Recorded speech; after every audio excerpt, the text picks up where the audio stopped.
In a remote rural village, a young boy named Malik was born, characterized by eyes that sparkled like the morning sun and a heart full of bravery and generosity. His personality was a unique blend of courage and curiosity, and despite his young age, he possessed wisdom beyond his years. One day, during his daily stroll along the sandy beach, Malik noticed something shimmering mysteriously beneath a thin layer of sand.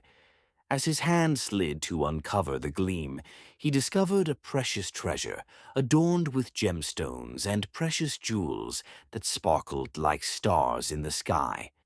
Despite the excitement of this significant discovery, Malik remained humble and wise. The immense wealth he found did not tempt him, but he decided to use this treasure for the benefit of the village and its impoverished inhabitants.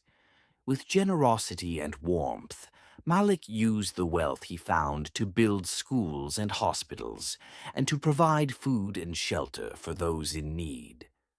Malik's fame spread quickly through the village, and he became beloved and respected among the people.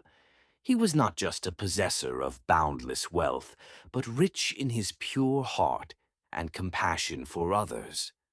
Thus, Malik's story continued to spread like a gentle breeze in the village, as the tale of a simple boy who discovered a precious treasure, but found the true value in offering help and generosity to those around him, making him the heartwarming figure in his village and among all who knew him, thus becoming an inspiration and a symbol of giving for future generations.